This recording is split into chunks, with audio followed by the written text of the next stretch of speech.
Hello दोस्तों, राधे राधे। कैसे हैं आप लोग। आज मैं आपको सुनाने जा रहा हूँ श्री शिव महापुराण श्री शत्रुत संहिता 8वां अध्याय भैरव अवतार का वर्णन। नंदीश्वर बोले, हे सनत कुमार जी, भगवान शिव के परम रूप भैरव जी हैं। एक समय की बात है, ब्रह्मा जी सुमेरु पर्वत पर बैठकर ध्यान में मग्न थे। उसी समय देवता उसके पास आए और उन्हें हाथ जोड़कर नमस्कार करने लगे। तत्पश्चात उन्होंने पूछा, हे ब्राह्मण, इस संसार में अविनाशी तत्व क्या है? कृपा कर इस विषय में हमें बताएं। तब भगवान शिव की माया से मोहित होकर ब्रह्मा जी बोले, हे देवताओं, आपकी प्रसन्नता के लिए मैं आपको इस अविनाशी तत्व के बारे में बताता हूँ। इस संसार में मुझसे बढ़कर कोई भी नहीं है। मेरे द्वारा ही यह सारा संसार उत्पन्न हुआ है। मैं ही स्वयंभू अज ईश्वर, अनादि भोक्ता, ब्रह्मा और निरंजन आत्मा हूँ। मेरे कारण ही संसार प्रवृत्त और निवृत्त होता है। ब्रह्मा जी के इन वचनों को सुनकर वहीं बैठे भगवान श्री हरि विष्णु को बहुत बुरा लगा। तब श्री हरि ब्रह्मा जी को समझाते हुए बोले कि ब्राह्मण, तुम इस प्रकार की अपनी स्वयं ही प्रशंसा न करो, क्योंकि मेरी आज्ञा के फलस्वरूप ही तुम इस सृष्टि के रचयिता हो। इस प्रकार ब्रह्मा जी व श्री हरि आपस में लड़ाई करने लगे। दोनों ही अपने को बड़ा और दूसरे को निम्न समझ रहे थे। तब उन्होंने अपने को उच्च सिद्ध करने के लिए वेदों का स्मरण किया। फल स्वरूप चारों वेद वहां उपस्थित हो गए।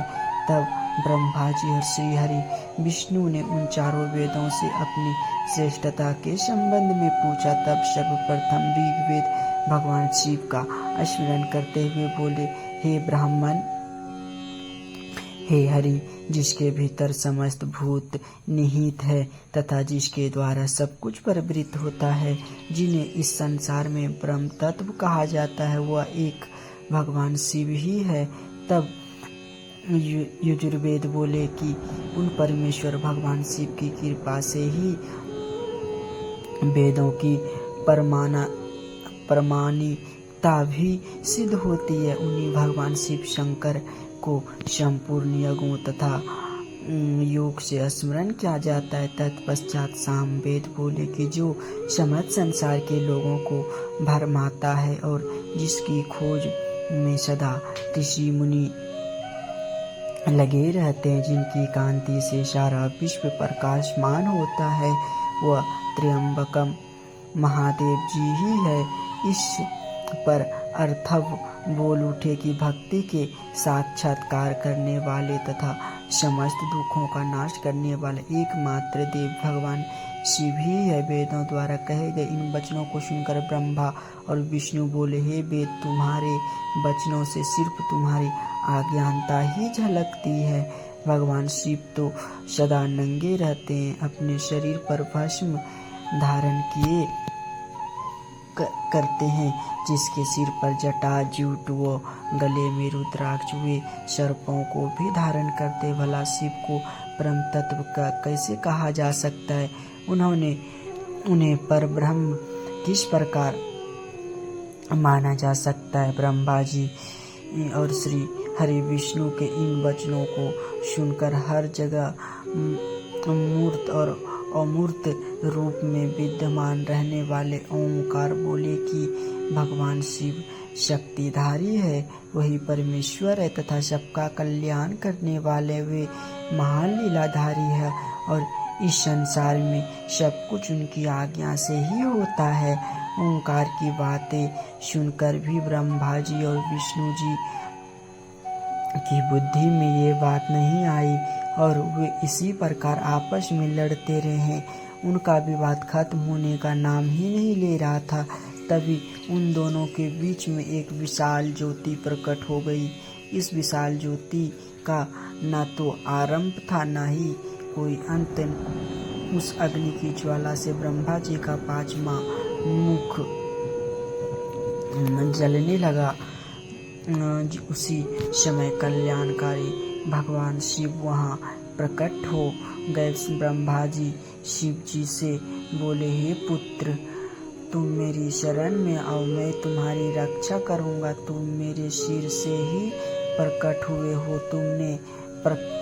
तुमने प्रकट होकर रोना आरंभ कर दिया था, इसी कारण से मैंने तुम्हारा नाम रुद्र रखा था। ब्रह्मा जी के इस प्रकार के वचन को सुनकर सर्वेश्वर भगवान शिव को भी क्रोध आ गया। उसके क्रोध से तत्काल ही एक पुरुष उत्पन्न हुआ, उसका नाम भैरव था। भगवान शिव ने इस पुरुष को आदेश देते हुए कहा, हे कालराज, तुम साक्षात काल के समान हो, इसीलिए आज से तुम जगत में काल भैरव के नाम से विख्यात हो गए। तुम ब्रह्मा पर शासन करो और उसके गर्भ को नष्ट करो तथा इस संसार का पालन करो। आज से मैं तुम्हें काशीपुरी का आधिपत्य प्रदान करता हूँ।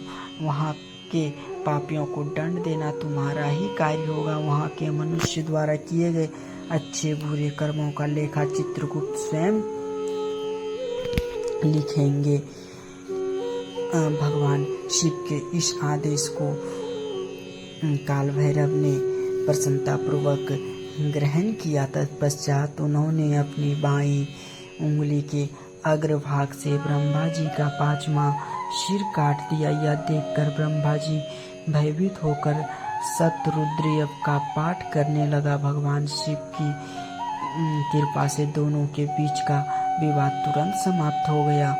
उन्होंने शिव जी का अपमान करने पर अत्यंत पश्चाताप होने लगा। भगवान शिव भक्तवत्सल है और अपने भक्तों का सदैव कल्याण करते। उन्होंने ब्रह्मा जी और विष्णु जी को भी क्षमा करके उन्हें अभय प्रदान किया। तत्पश्चात भगवान शिव ने काल भैरव को आज्ञा प्रदान की कि वे सदा ब्रह्मा और विष्णु का आदर करें और पापियों को दंड प्रदान करें। हर हर महादेव। दोस्तों, कमेंट बॉक्स में हर हर महादेव और राधे राधे जरूर लिखिएगा और मेरे चैनल को सब्सक्राइब कर दीजिए। कहानी मैंने शिव महापुराण से ली, अपने मन से नहीं बनाई। दोस्तों, अगर इसमें कुछ गलती हुई हमसे तो मुझे क्षमा कर दीजिएगा।